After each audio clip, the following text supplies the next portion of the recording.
төбәкнең үзенең күренекле шәхесләре була. Алар турында горурланып сөйләнелә, кылган гамәлләре хөрмәтләнә. Әйе, безнең якташларыбызның күбесе районнан читтә, республика күләмендә һәм хәтта Россия күләмендә дә танылган шәхесләр. Без алар турында телевидение тапшыруларын карап, матбугат битләреннән укып та белә алабыз. Һәр укучы, минемчә, үзе яши торган төбәкнең табигатен, аның үзенчәлекләрен, халкын, традицияләрен, мәдәниятен, тарихын яхшы белергә тиеш.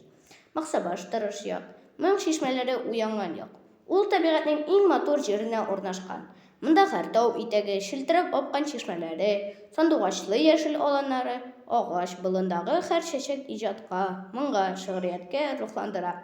Шушы авылда үзенең бөтен эшен, дәртен, дарманын Максабашка биргән.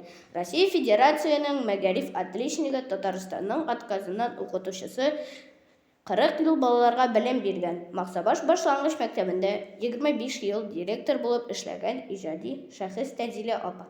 Һичшиксез үзәк фигура булып тора. Дәшкәтле сугыш елларында Саба районы 2 басу Арташ авылында туа.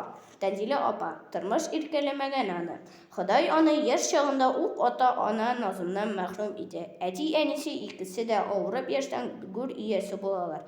Мин гаиләдә 13нче бала булып дөньяга килгәнмен, дип сөйләде ул. 13 берәүләр өчен бәхетле, икенчеләр өчен уңышсыз сан. Ә миңа бу ике яклап та кагылды. Яшьли ятим калдык. Әти-әнибез вафатыннан соң без кешеләр олы абыебыз җилкәсендә булдык. Яшәр киләчәк, өлкәннәр үткәннәр белән яши диләр. Мин дә узган гомерләрне искә төшереп кайта-кайта уйланам.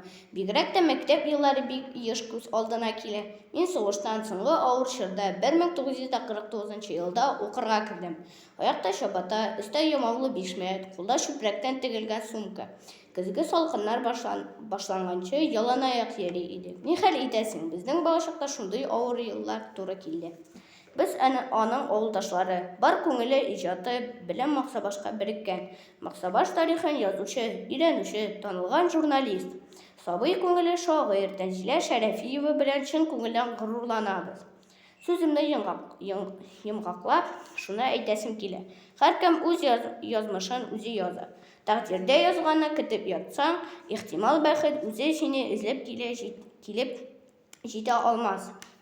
Яшәү кыйбласын, тормышын, сәнгать дөньясы белән аерылыгыз, дип исәплидер Тәнзилә апа Шәрәфиева да. Аның өчен бәхет газиз халкына хезмәт итү. Тәнзилә апа чын мәгънәсендә авылыбызның күренекле шәхесе.